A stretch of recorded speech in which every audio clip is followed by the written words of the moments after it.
Good morning, everyone. Welcome to today's webinar, which is preparing K through 12 networks for state testing. My name is Ryan, and I'll be with you here over the next hour, walking you through kind of a overview of how Meraki can prepare your K through 12 networks for state testing, as the title includes here. So, there are still a few folks signing on, so we'll kind of get through some of the introductory material here while we kind of wait for everyone to kind of fully get in to the webinar. So just a quick agenda for today. So we'll just have a little introduction to Cisco Meraki. We'll cover a little bit about the cloud networking architecture. So what does this look like? From a cloud perspective, how does this, how does it in fact work? We'll talk about designing your network for high density testing. And then we'll get into a live demo of the product. So we'll kind of take some of those things we talked about, we'll highlight them during the demo. At the end, we will be talking about the kind of an overview product line, the pricing associated with that, and we will have about 10 minutes at the end for a quick Q&A session. So speaking of those questions, I do have my colleague Tanya in the room with me today. She will be fielding your questions via the questions toolbox. So make sure as you see something, you want to know a little bit more about it, definitely ask the question as it pops into your head. That way we can get all of these questions answered, and then we'll cover at the end, we'll cover the kind of the most common questions for the group. All right, so just a little bit about Cisco Meraki. So who we are and what we do. We are a complete cloud-managed networking solution, and what I really mean by this is that we do not just make cloud services. Like, we are not a company that has no physical products. We have our whole line of actual physical networking gear, and to go along with that, we have a very robust dashboard that you utilize to manage that infrastructure. So this is not something that you plug in with your existing gear and basically manage it from the cloud now. This is its entire own solution. So we have our own access point switching line, security appliances, and also an MDM solution to control those mobile devices that are accessing the network. So really, we have the 4 product lines here, but really there's like a 5th product, and that is the cloud aspect, right? So it's the dashboard that you see pictured there to the right.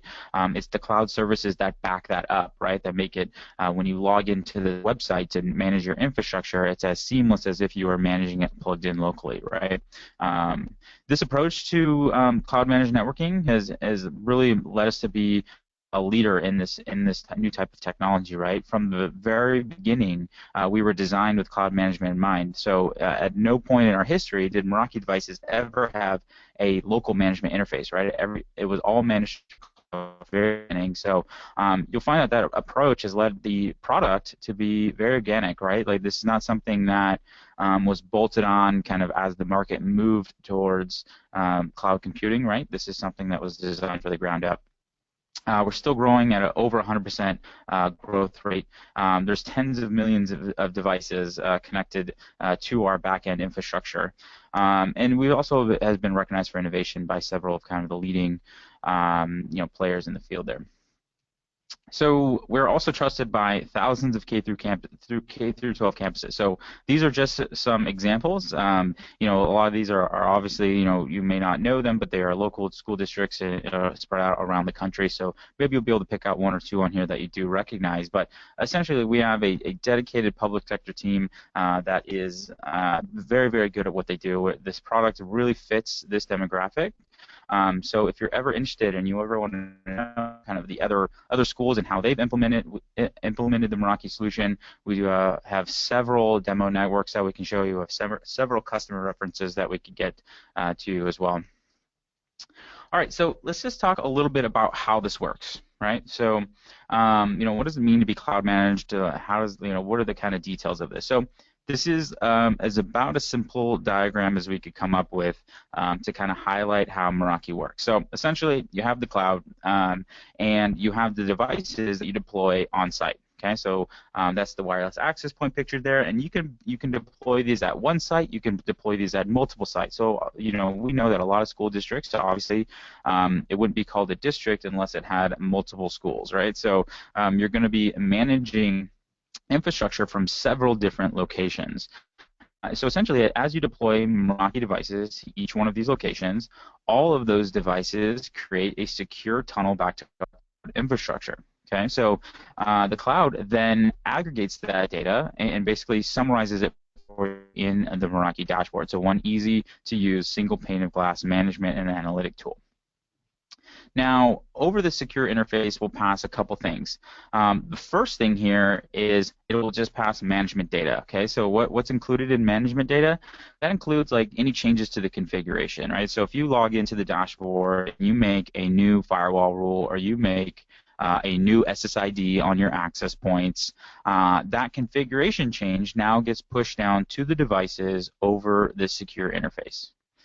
Now, what doesn't go to our cloud infrastructure is your actual WAN traffic. So, for example, if you are a student connected to our access point and you go to google.com, that traffic does not go through our cloud infrastructure first and then pop out to Google, right? So it's kind of the common misconceptions that people have about how Meraki functions is that really the cloud is there for configuration and analytics, right? So basically it holds all the analytics that the devices gather and allows you to reference it, but your actual user traffic does not pass through the cloud. So very, very important point there.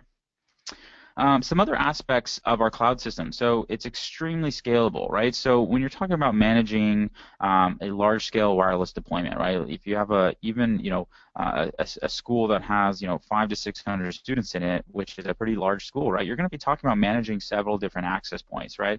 And if all of a sudden you add a new wing to the school or something like that, you need something that's going to scale. You don't have to be worrying about, oh man, do I have too many access points for my controllers? Do I now have to update my controllers? This is a controllerless architecture, so it really, really makes this solution extremely scalable from a wireless perspective. On the flip side of that scale is that we have a very robust cloud infrastructure, so we are ready for the capacity of our customers, right? So as you add more devices, you don't have to worry about, oh man, is Meraki going to be able to handle this? We have a very robust cloud infrastructure that is extremely.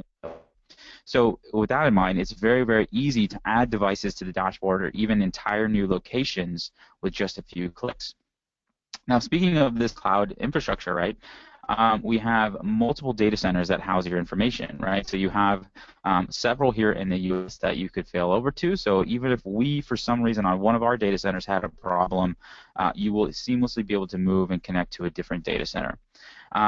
And another important aspect of this is that what happens if you do lose connectivity to a data center, right? Maybe your internet service provider goes down, right? Your WAN goes out. Your network is still going to continue to function. Okay, so your access points will still broadcast the SSIDs. The students will still connect and access local file servers, printers, etc. Your network will continue to function until that WAN connection comes up. So other aspects, security aspects here, like we already mentioned, no user traffic passes through the cloud. Our backend system is also fully HIPAA and PCI compliant. We do third-party security audits, daily penetration testing. Like essentially, we kind of want people to try to get through into our data center. That way, we know we are as secure as possible. If you have any other questions about this, definitely check out meraki.com/trust. There's a ton of information available there. General questions about the cloud infrastructure, security, audits, all that kind of stuff. What certifications do we have? All of that can be found at that site. All right, so why choose Cisco Meraki for the K-12 environment? So there's a couple aspects here that really makes this a very intuitive tool set for this type of environment. One is the centralized management, right? So you don't have to have any certifications to kind of run a Meraki network, right? It's all GUI based. It's very simple, intuitive, very easy to train people on, right? If you're trying to teach someone how to manage a Meraki dashboard, it is a very simple training. There, you don't have to go through any type of formalized training to do this. You can control different devices across multiple sites, right? So if you're managing, the infrastructure at, 4, 5, 10 different schools, you're going to manage that all from the same dashboard.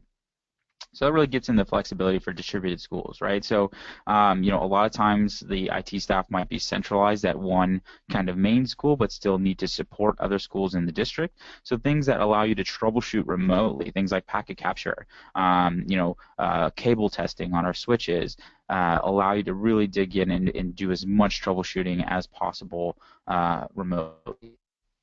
Another aspect of that is the zero-touch site provisioning, right? So essentially, like if you need to replace a device, you can configure that device while it's in transit to you, right? So you don't have to wait for the device to be shipped to the main school, then you provision it, now you reship it out to the remote school.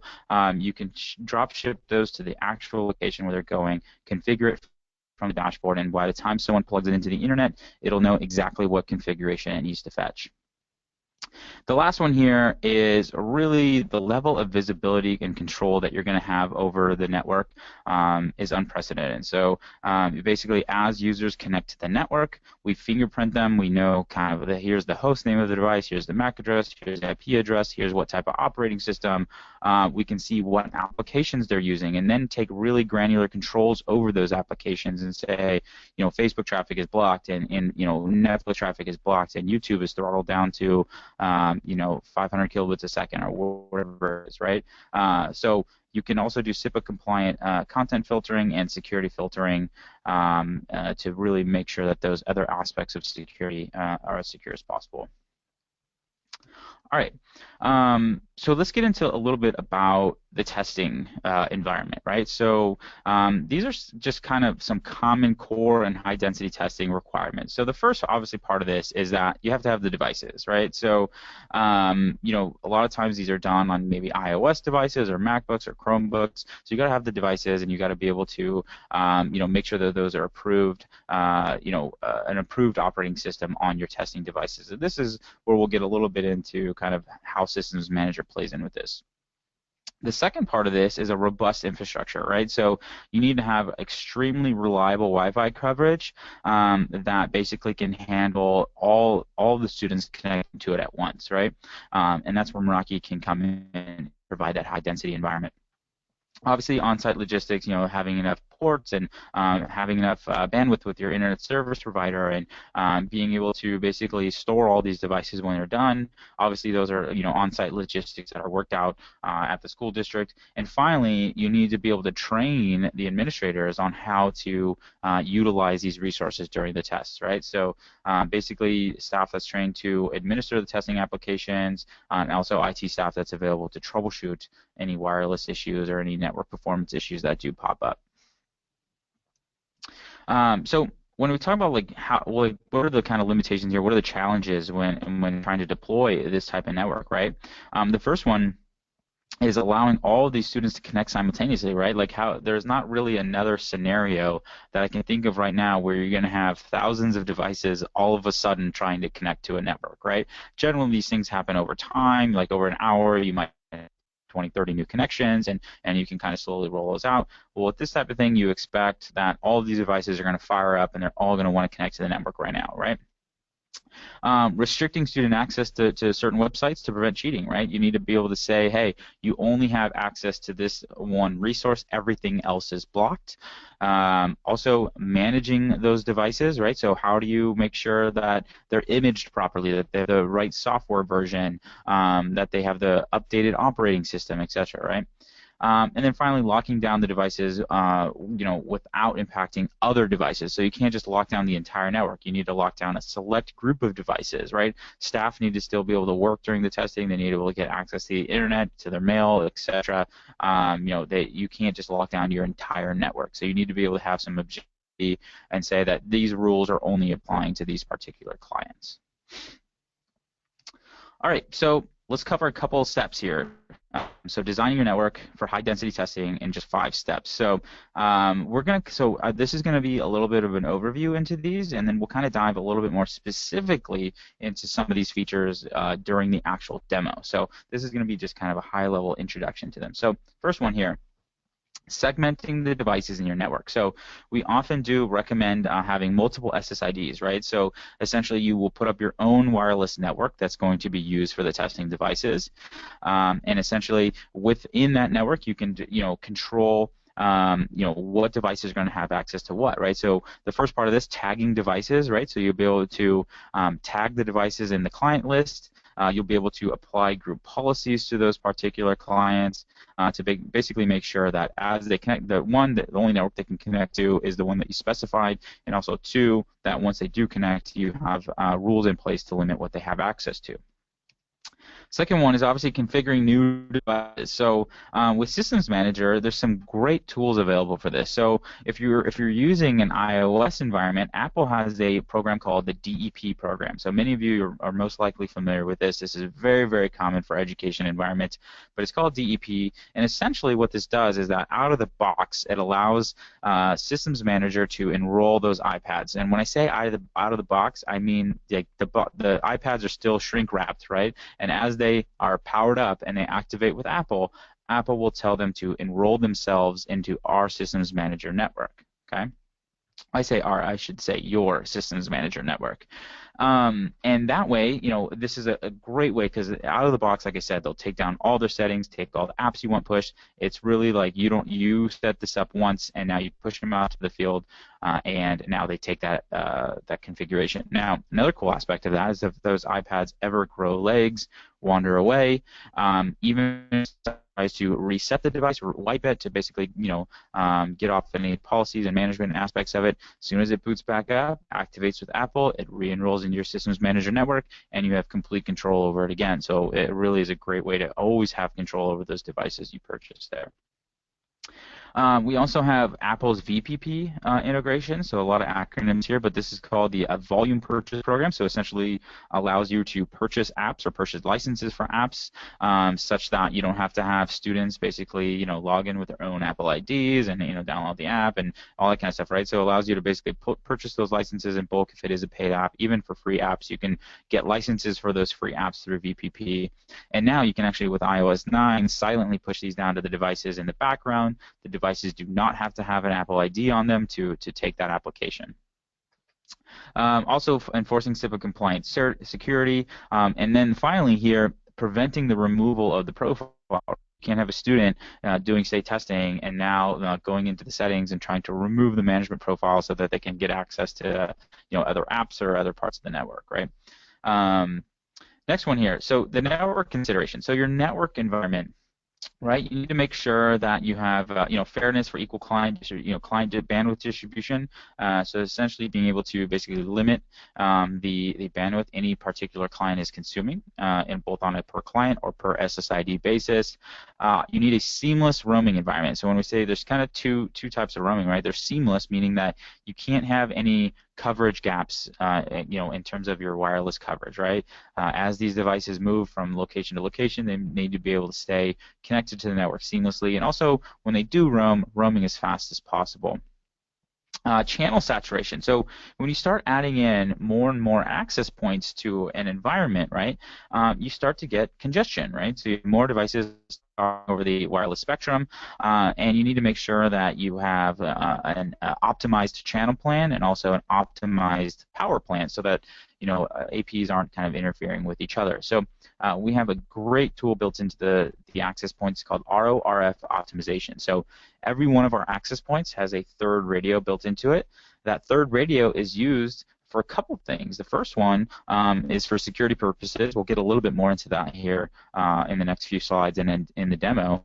The other one is also optimizing those RF settings, right? So using that third radio, they can scan the environment, see which other APs are broadcasting on what channels and what power levels, and basically transmit all that data up to the cloud. The cloud can then compute basically an optimized formula saying, okay, this access point, you move to this channel and set your power level settings to this, and this other access point, you move to this channel. So basically straightens everything out for you. So, and after that point, kind of converge and you have this kind of optimized network, it does continuous monitoring, right? So if any part of that aspect changes, it can adapt and kind of push out changes as needed.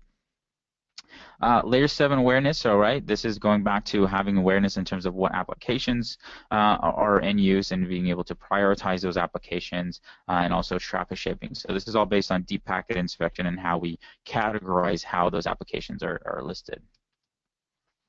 So control application consumption, right? So this kind of goes into that. This is that layer 7 aspect, right? So essentially you can see here with our traffic shaping rules, you can define not only per client or per SSID caps, but you can also define specific limitations on certain types of traffic. So you can see pictured there is all video and music.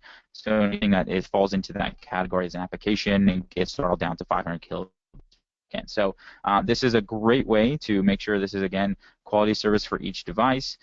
It's preventing guests or any type of recreational non-school related applications from consuming too much of your resources.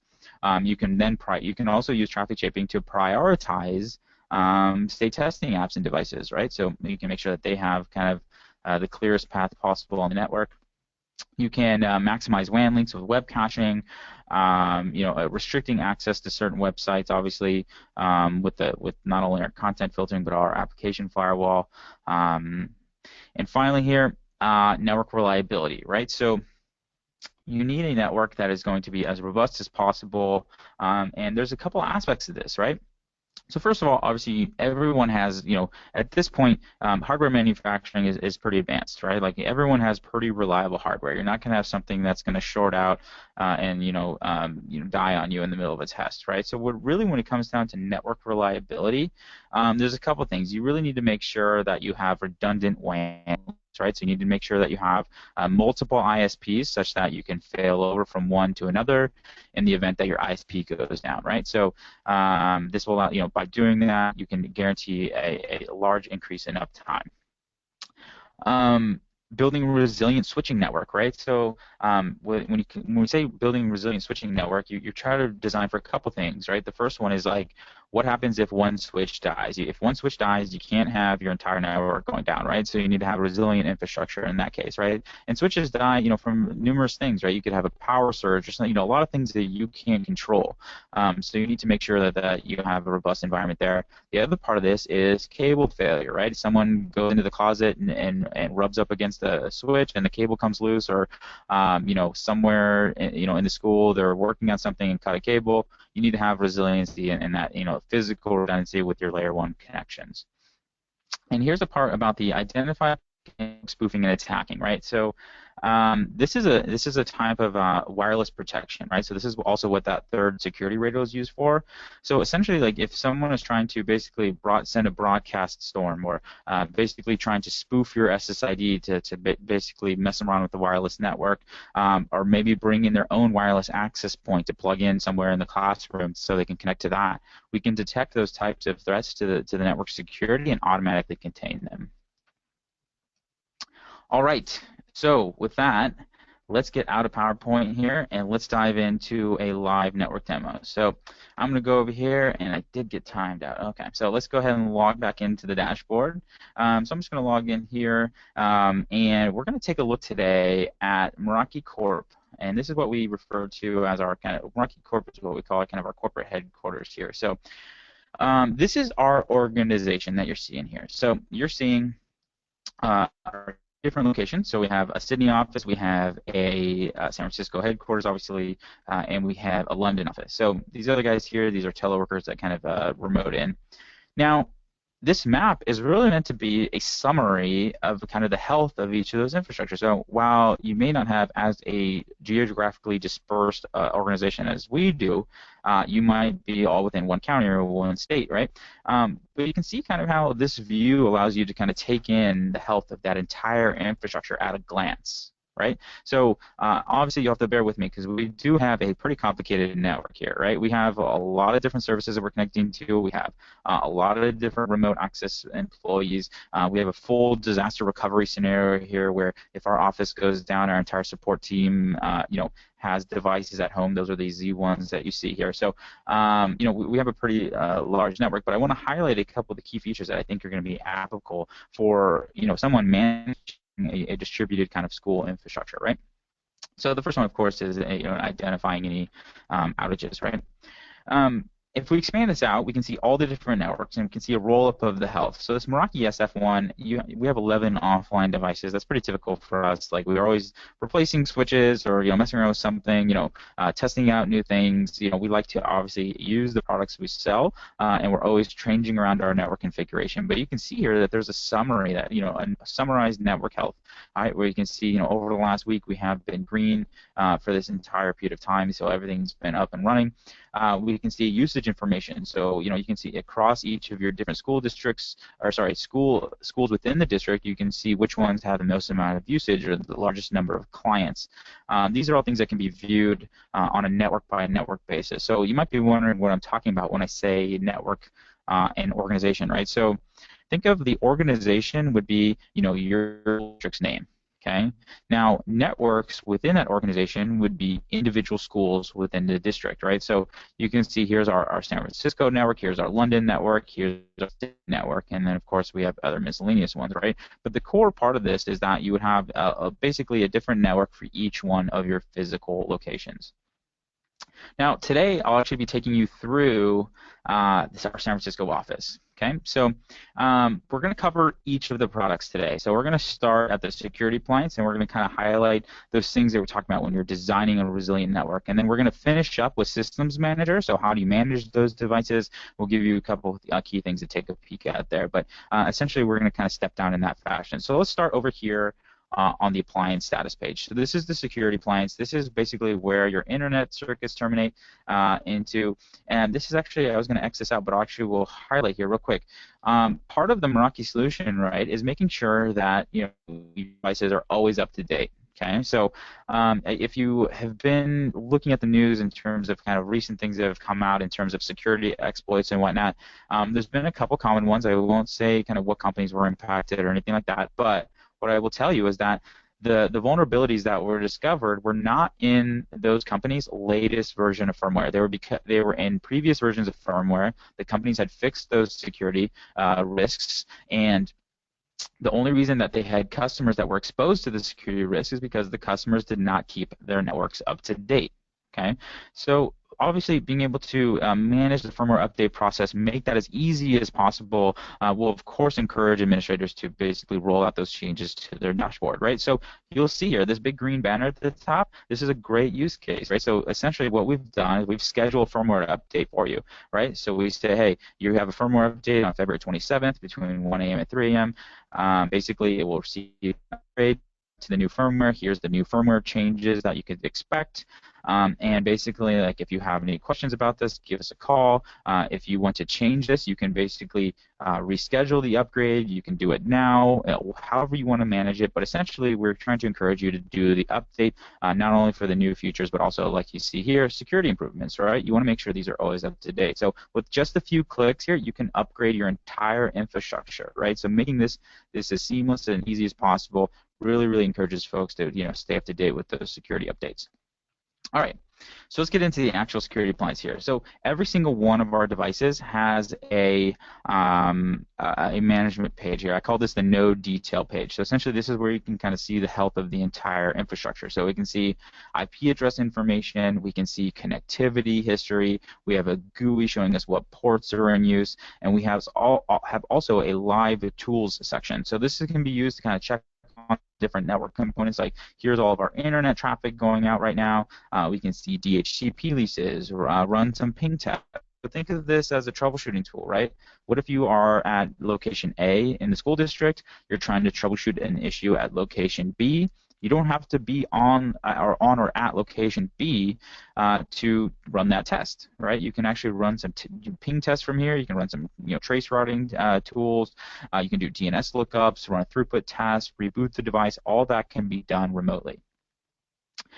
So you'll see this kind of consistent theme as we move through our different products. Now, there's a lot of features here with the security appliance, and I'm going to hover over basically the menu here so you can take a look at all the different things that you can configure. Now, fortunately for today, we don't have a whole lot of time to get into every single one of these features. But I'm going to show you kind of a few that I think are the most relevant for this type of environment. So we're going to skip over VPN. I think VPN is one of the coolest things to do, but for this type of webinar, right, making sure that we're talking about setting up your network for K through 12 testing, I want to make sure we focus on that. But basically, if you do have a VPN in your environment, our auto VPN is one of the coolest things, the easiest way to set up VPN tunnels that you'll ever see. So definitely chat with your sales rep about that. They can definitely give you a full demo of that. But so a couple things, right? Every single one of these security appliances supports dual WAN uplinks, okay? So WAN 1, WAN 2. On a couple of our products, you won't actually see 2 dedicated WAN ports, but just keep in mind that one of the LAN ports can always be converted. So across the board, every single one of our security appliances has the option to do 2 WAN uplinks, okay? So that was one of those aspects that we talked about as kind of best practices there. Now, another kind of aspect here that you're going to be kind of concerned about is security filtering, right? You want to make sure that students are not being exposed to any threats out there on the internet. And when I say threats, I mean content filtering threats. I will get to that here in just a second, but I actually mean malware type of threats or other type of exploits, right? So if they're running maybe some older version of software that has certain security holes into it, you want to make sure that no one is accessing your network through those security holes, right? So those are 2 different aspects that we have here. We have malware detection and we have intrusion detection and prevention, okay? So malware detection, pretty self-explanatory. Think about this as that traditional endpoint security that you had maybe 10 years ago, right? Like the McAfee's, the Sophoses, like those actual software that ran on your actual client machine, right? We've taken that functionality, and when I say we, I mean like the entire networking industry, right? This is not something that is exclusive to Meraki, but the entire networking industry has decided that it's probably better if you have this functionality on your firewall, right? Why even let that into your network if you're just going to block it at the client level? You may as well block it at the firewall. So we've taken that malware detection, built it into the dashboard here, built it into the security appliance. So we can now scan for malware. Today, this is powered by Kaspersky, but actually very shortly here, we're actually integrating in Cisco's AMP. And so it's called AMP, that stands for Advanced Malware Protection, one of the most comprehensive malware solutions out there today. So stay tuned for that. The other one here is intrusion detection and prevention. So this works a little bit differently, right? So intrusion detection is actually looking for different types of exploits, right, that are out there on the internet. So if we, once you turn this functionality on, you actually get access to the security report. So this security report is essentially summarizing all the different exploits that we're seeing. So this is actually over the last hour. Let's expand this out. So we'll go over to the last week. So over the last week, we've had maybe, I don't know, about 200 maybe different threats come in that we've blocked. If we wanted to know, okay, which one of these is, what are these types of threats doing this, right? We can click on this. It lists you, says, okay, it tells you about the type of threat. It was a request for a known malware domain. We've automatically blocked it. You don't have to worry about it. Who, if you want to know who was triggering these events, you can look at it by client. You can see Mr. Hernandez here, Mao. He is triggering. He triggered 76 of these different events this last week. So now we can, understand which client did not and take control over that aspect of it. Right, so the other part here is content filtering, right? So content filtering, obviously, pretty self-explanatory. You need to block, obviously, certain websites out there, right? So we've integrated with a company called BrightCloud, and they do all of the URL categorization. So essentially what we do is we pull in those categories to the dashboard. They have about 95 or so different categories to choose from, and we allow you to choose those. So here's the ones we've selected. You can, of course, click on the box here and see all the different types categories to block. Very, very granular, peer-to-peer, park domain, online greeting cards is one of my favorite ones. I'm not really sure how many online greeting card companies are out there, but it's enough to have its own category. So really, really granular list, and you can choose any of these, right? And this will download the entire list of those URLs into the security appliance, and we can now actively block those. So one really, really cool aspect of this, if you notice, so that malware detection, the SourceFire, ADIS, IPS, and this BrightCloud integration, those are all companies that kind of run that business, right? So this is their product, and we're kind of integrating with that and bringing it into our product. Now, one of the benefits of not reinventing the wheel here is that as those companies update their product, we get the updates to that as well. Okay, so their entire business functions by making sure that their products are as comprehensive as possible, and we get to and basically be the benefactor of that, right? So every single hour we will check in with the cloud and we will download updates to those services, right? So as an example, a brand new adult website comes out, right? Bright Cloud's job is to go out there and categorize it and make sure it's in the adult category here, and then every single hour we will check in and we'll download that new update. Okay, so this is something that you set and forget. This is not something that you have to go and be, man, when's the last time I updated that? Or, when's the last time I updated my malware rules on the firewall? Like, these are things that they're seamlessly done. It does not even require a firmware update, right? This is just part of the ongoing management that the device is in constant communication with the cloud over, and it can automatically download those security updates. So really, really cool functionality. Right, so moving on from the security appliance, let's next talk about the switch. Okay, so let's take a look at the switches page, and this is going to be a list of every single switch that we have deployed here in our headquarters. So we have 85 different switches, and now these happen to all be in this building. Okay, so they're all in this building. They're spread out across 4 different floors. I think we now have 10 IDFs and 1 MDF, right? So 10 different switch closets that these plug into. So I'm going to highlight a couple of features here. So the first thing I want to show you is that, as a summary, right, you can scroll through this list and you can see, which devices are offline, which ones maybe have a particular issue you need to look into, which ones are online and green, everything looks great, okay? Now, if we wanted to click on any one of these, we can basically, let's find one that's interesting. So let's find one that has the most number of clients. All right, so filtered on that. Let's find this guy. So as we go into a particular switch, now we're back into that same node detail page that we saw on the security appliance, right? So we can see IP address information, we can see connectivity history, we have a nice GUI, us what ports are in use.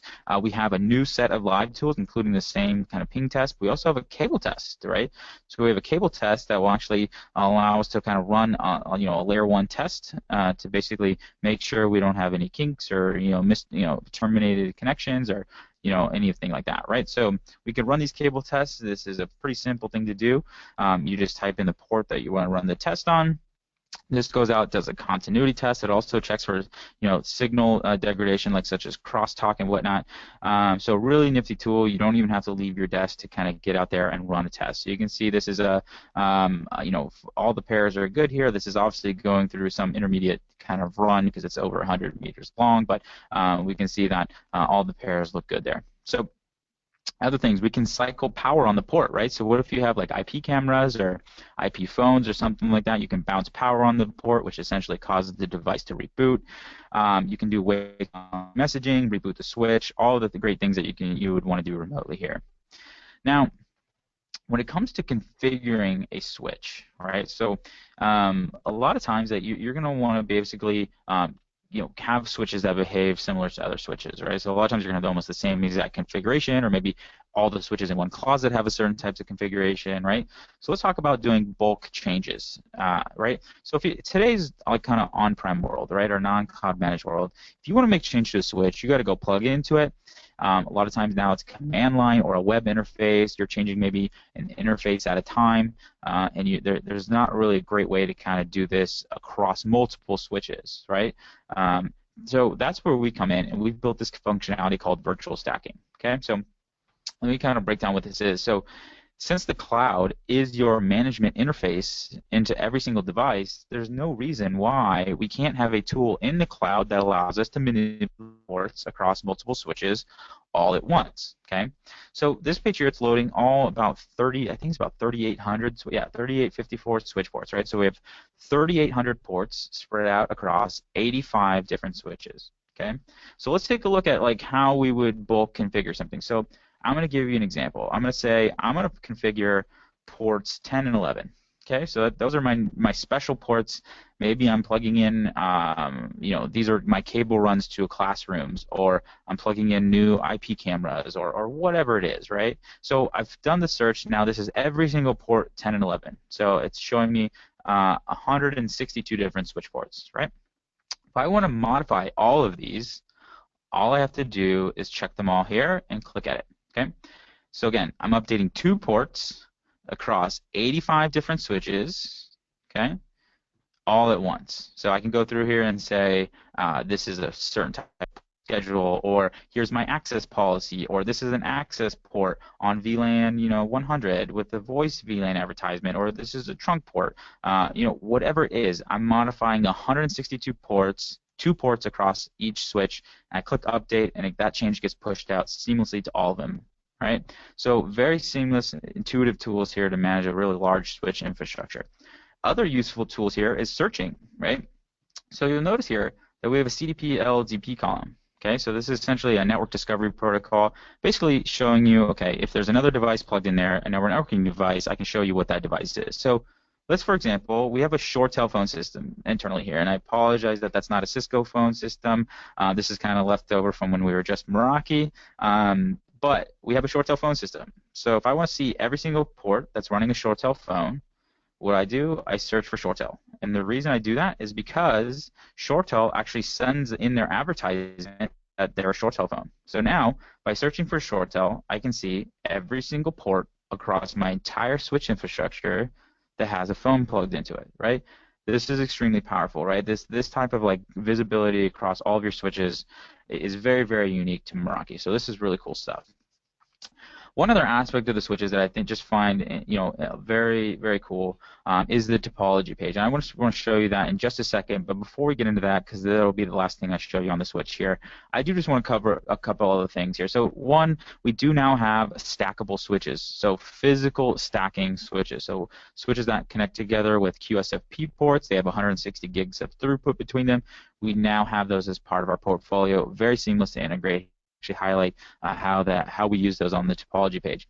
Also, we have full layer 3 functionality, right? So if you want to do any routing or run DHCP off the switch, if you do any dynamic routing protocols, we have support for OSPF. You can do cells, you can do QoS, all the normal things you can do on a switch, we have access to as well. Now, that topology page. So, if in case you have not heard or seen this before, this is a really cool page. So what we essentially do is, now that you saw that we see that CDP and LDP information across all the switch ports that are plugged in, right? Using that, we can actually now give you a live map of your entire network. Okay, so this is a switch piece of functionality, right? If you just have access points, or you just have a security appliance, unfortunately, this feature does not come included with that product. But essentially, using that switch, we can actually now give you a live map of that entire infrastructure. So it's taking just a second to load. There we go. Okay, so here it is. This is the topology page. So a couple things to highlight here, though.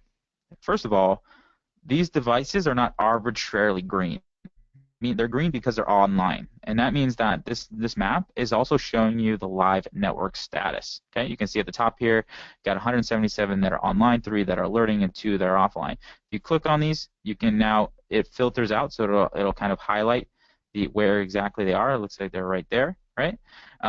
If you remove that alert, you can now see everything again. So there's great ways to filter out this page as well, right? And I'll give you a really cool example of this, and I'm going to actually walk you now through a troubleshooting example. So we're going to leave this page open. We're going to go real quickly back to the clients page. So this clients page, we didn't actually talk about it in the beginning. This clients page is just basically where you can monitor the entire infrastructure, right? So you can see these are all the different clients that have connected. You can see those usage patterns. You can see an application breakdown. So this is where you can dive in and see kind of exactly what applications were in use. If we filter this out, let's look at just the switch client, since we're talking about the switch, and let's go to, say, the last week, okay? So now I can see every single client that's passed traffic through one of my switches. So I have over 2,000 client devices. This is also searchable if I want to search for my name, or if I want to search for an operating system. It's very searchable. You can search through this entire list here. Let's go back to my device, though. So we'll click on here, and I'm actually wired into our webinar room right now. Let's click on my particular client, and we'll see a detailed view about what my client is doing. So first of all, we can see exactly what switch and port I'm plugged into. Okay, we can see my usage. We can see that I'm doing like some email settings. I'm doing some secure web, some UDP traffic. Like you can see exactly what I've been doing on the network. But the really cool part about this is how it links back to the topology page. So I click on topology, and now it can show me where I'm plugged in at and highlight my exact path through the network. So here's the switch I'm plugged into, the path through the network I take. Now, as a troubleshooting tool, I now know exactly where my traffic is going, and I can now start to dig in and see exactly what's going on. So really, really cool functionality there. Other things here, including the application breakdown. You can see a full list of applications that are in use. We can see usage information across each one of those. Each application you can click on and see a list of every single client that's accessed that application, as well as their kind of associated amount of rules or their usage according to the rule there. So really great way to kind of dive in and have that visibility. All right, so other product here, wireless. So let's take a quick peek at the access points page. I don't have time for a Q&A at the end. So access points look very similar to the switch page, right? We can see all the different access points and where they're deployed. We have 105 of these across our infrastructure here. If we click on any one of these, it dives into and we can see kind of the clients that are associated, IP address information. You can see usage information. A lot of tools to kind of see how the access point is being utilized. Now, this works very similar to the switches, right? So you can see all the different structure there. Now, a couple aspects of the wireless system, right? So first of all, you'll be able to define all of your SSIDs. You can actually define up to 16 unique SSIDs in the dashboard here. Obviously, you never want to come anywhere close to having that many on, but it allows you to kind of really choose. You can actually have like SSIDs that are only broadcasted from one access point, or SSIDs that are set up on a schedule, right? So we have SSID availability where you can go in and say, okay, this is only on from 8 to 5, or we have maybe a different SSID that has different rules on it that are on from 3 to 6 for after hours, type of after hours learning, right? So you can define all kinds of different SSIDs here and really set up how those rules look like. But let's take a look at actually modifying the settings on each particular SSID. So the drop down here allows you to choose which SSID you're configuring, right? So you can take a look at it and just choose how users are going to associate. You can also choose what they're going to have access to, right? So here's again the SSID drop down. Within each SSID, we can come in and set up like an overall limit. We can shape traffic. So this is, for example, if this is our guest one, we can come in here and say for guests, there's no video. We're blocking video and music. We're blocking peer-to-peer. We're blocking VoIP and video conferencing, anything that's going to consume a large amount of bandwidth.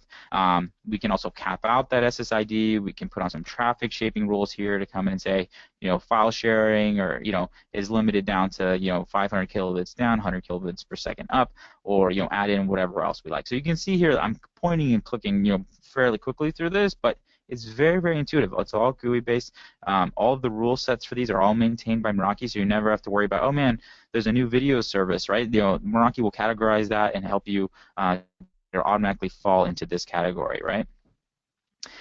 So again, now if you switch an SSID, now you have an entirely different set of rules that you can apply to this particular SSID. Other aspects, so like the air marshal functionality, being able to, like we were talking about earlier, being able to kind of detect different types of attacks on the wireless network and detect if someone plugs in their own access point to your network, really allows you to kind of take control and make sure it's as secure as possible. So again, there's a lot of other features that are, in here that can be used for a ton of different use cases here. We're kind of focusing on just the K-12 environment, but there's a lot of functionality built in here. The third radio is a key differentiator between the Meraki products and other vendors, and it really allows you to kind of optimize your network and make sure that it's as secure as possible. All right, so the last thing I do want to show you here is Systems Manager, right? So let's take a quick peek. Client list here. This is every single device that is enrolled in Systems Manager and being managed by our IT staff. So this list is also highly searchable. So if I search for my name here, you'll see my MacBook Pro. You'll see that I'm actually obviously tagged as an employee here. We can see, my geolocation. We can see my security status, how secure my particular device is. We have a set of live tools as well, right? So we can see that like I can remotely erase a device, or I can remote desktop into a device. I can send it notifications that pop up on the screen, right? So we can really have this granular control over the device. And then, when it really comes down to, pushing different settings down to the device, that's where we can get into pushing different applications or pushing restrictions to a device. So if we take a quick peek at the settings page, we can see here that you can define different profiles that apply to different devices, right? So here's one that includes like a VPN configuration. If we scroll through our list here, though, we'll see that we also have a student profile that if we want to push restrictions down to a student device, we can come in here and say, okay, for iOS devices, we don't want to allow FaceTime, or we want to set content ratings, or we want to like turn off iMessage, you can't remove apps, turn off the Game Center, right? All the type of manipulation that you'd want to do on a device, especially the one that's being used for testing. You'll be able to come in here and custom define the profile that's going to work there, right? You can also do things like push down Wi-Fi settings, right? So you obviously want all those iPads to be able to seamlessly connect without having to unbox and configure the Wi-Fi profile on all of them. You'd be able to do that here, right? So we actually have a mode called Sentry, which automatically pulls in your settings from the rest of your Meraki devices. So if I want to push down, for example, our wireless system here, I can choose my different SSIDs, and now so say I want to push this one, or I want to push down my corporate settings. It allows me to seamlessly do that, and that way, as the device boots up, it gets the settings and knows exactly which Wi-Fi it's going to connect to, and you're off and running. And the last thing associated with that is the applications, right? So you can push down applications if you want. We have full integration with like the iOS store, Android store, OS. You can push down your own Windows applications, and you can really, make sure that these are live and staged. As soon as it boots up, it basically scopes out if it's going to get a particular application, and it'll automatically download it. So really, really intuitive. So with that, guys, we're going to jump back over into PowerPoint wrap up here, but if you guys have any other questions, especially since this is a kind of a high-level overview of each one of the products, we do have specific webinars that go a deep dive into other products, right? So check out our webinar schedule as well. So just a quick checklist here, right? So our students' devices are ready for state testing, right? You want to make sure the school-owned devices are kind of enrolled and managed. You want to make sure that your infrastructure is ready to handle the increased number of devices, right? So we have 802.11ac and N access points for high-density environments. You want to have an easy-to-troubleshoot issue, right? So we talked about the live tools that we have today. A couple ones we didn't get into is like the packet capture tools, but you can see that how you can really dive in and analyze different trends in terms of usage and utilization, and then obviously making sure that you have enough bandwidth, you're prioritizing things correctly. So a quick overview of the product families. We have, again, access points. We have several models ranging from 802.11n all the way up to 802.11ac Wave 2 and everything in between there. There's a lifetime warranty on our indoor APs. We also have a couple outdoor APs for outdoor environments. Security appliances, a pretty large array of devices ranging from our MX64 all the way up to an MX600. So, and you can really size these out according to the size of the school. And the access and aggregation switches. So we have switches that go from 8-port PoE, non-PoE, all the way up to 10 gig fiber aggregation switches. We have 1 gig fiber aggregation switches, stackable switches, pretty diverse product line of switches as well. And then systems manager, right? Being able to utilize things like Apple's DEP, push down apps. We have Android for Work integration. There's a ton of features there. And you can really, utilize that in conjunction with the rest of your Meraki hardware. Last thing here, exclusive K-12 offer, so significant discounting on the 5-year Cisco Meraki licenses. So you can talk with your sales rep about this. They'll go a little bit more into this. They'll have all the eligibility details, but essentially it's E-rate eligible K-12 schools. Available on almost all of our products, and this is kind of the breakdown of it. So when you have a Meraki solution, you have a hardware and licensing component. So the licensing component covers not only just the cloud access, but also the seamless firmware updates, security updates. It covers your support costs, right? So that's all the support is included there. Lifetime warranties on everything except our outdoor APs. So that's all bundled up into one license. So this kind of breaks down which products, hardware and software products, are E-rate eligible. You'll notice the only thing that is not 100% E-rate eligible is the advanced security license on the security appliance, and also the systems manager licenses are not E-rate eligible. So again, your sales rep will be able to give you all the information on this. We also have free trials, so we can ship you out any gear that you want. You can throw it into your network. Shipping is covered both ways. There's free trial support available, so this is a team that will sit with you, help you set up your network, one-on-one type of training. So meraki.cisco.com/eval will give you all the information you need there. So with that, I want to thank you all for attending today. I know I blitzed through the end there, but let's take a few minutes here and we'll kind of answer some common questions here that popped up during the webinar. So the first one I'm seeing here, so any recommendations on how to design an IPv4 key scheme for high-density environment? So that's a great question, actually. I've never got that question in a webinar. Yes, there are definitely some recommendations here. So, generally with IP schemes, right, you're gonna everyone's gonna try to make it as easy as possible, right? And you're gonna use /24, right? So it's gonna give you 250 different client devices, 250 different devices in one broadcast domain. I will say for general kind of state testing utilization, that's gonna be totally fine. You can make a /24. Now the problem comes in is what happens if you have a bunch of /24s, right? You're going to need more than 250 something IP addresses, so now you're going to have a bunch of different /24s, right? So really the key feature that's awesome here is called layer 3 roaming on the access point. So you can definitely design those different VLANs there, and then we had this layer 3 roaming technique, is so if those devices do move throughout the building and now come up with and now need to roam through a layer 3 boundary, we have a layer 3 roaming technique that makes that seamless. So you can definitely stick with your same IP scheme that you want. I would definitely say, going to like a /23/22. /23 you could probably get away with, but definitely probably not more than that. You would definitely want to stay in that /23/24 zone just to keep those broadcast domains pretty small.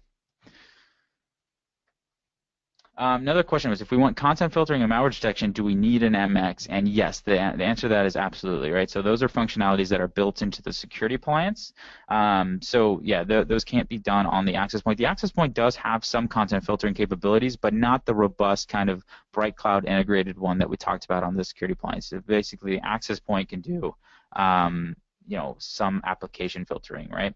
And then malware detection is definitely a MX feature. And by the way, those functionalities that we talked about, those are part of the advanced security license on the security appliance. If you want to connect, another question, if I want to connect 60 MacBooks to an AP for testing, what AP should I use? So 60 devices on one access point. My recommendation there would definitely be the MR42, and the reason for that is that MacBooks, for one, are very advanced devices, right? They all have 3 spatial stream support, so they'll be able to utilize the full power of a 3x3 access point, which the MR42 is, and also utilizing that third spatial stream really allows the access point to talk to more clients at once. So definitely for that many devices connected to one access point, you are definitely in the high density realm, and that's where you'd go with the access points that have the most amount of spatial streams, which is the MR42. Let's take a look at some of the other questions. Looks like Tanya's been doing a great job answering all of these, so we'll take a peek here. See if we can answer a couple other ones live. Kevin, the Chromebooks would be the same thing. It really doesn't matter about. So if you have 60 cheap Chromebooks, so Chromebooks might not have as full support for all 3 spatial streams, but you still want, even for like single or dual spatial stream clients, you still want to make sure that you have as many spatial streams as possible for that many for that many client devices. Another question here about Apple TVs, Chromecast, and other devices to allow peer-to-peer traffic but keep the broadcast domain small. So this is a great question. This is what it comes down to: Bonjour forwarding. So a lot of these services discover each other using a protocol called Bonjour, and you can actually use the MX as a Bonjour gateway. So you can actually forward Bonjour traffic between different VLANs. So definitely, Tracy, take a look at that. If you look up on our documentation site, you can see Bonjour forwarding. That is definitely how you want to design that.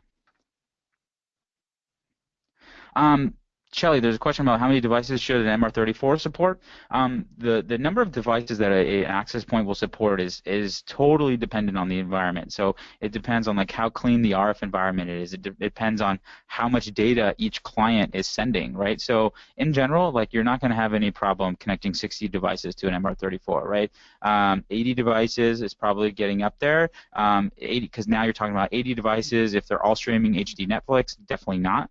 If 80 devices are just utilizing an internet or a testing application, sure, it'll get up there and it will work, right?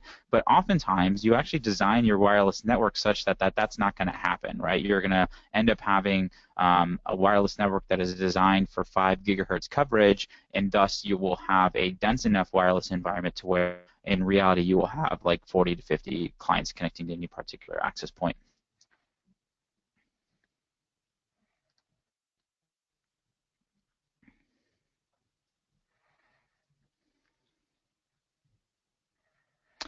Um, Moises, so you had a question about kind of, is there a way to spread out which APs the devices are connecting to? So yes, there are settings in the dashboard that basically allow you to set what's called a minimum bit rate. So when you set that minimum bit rate pretty high, essentially going back to what I was just saying about the relatively high density deployment where you have enough access points within a certain amount of area, by setting that minimum bit rate high enough, you will kind of dictate which access point those clients are going to connect to. So if you look up on our documentation, so documentation.meraki.com, search in there for high density Wi-Fi. So there is a great guide that kind of walks you through how clients make those decisions and how to kind of manipulate those decisions using the settings in the dashboard.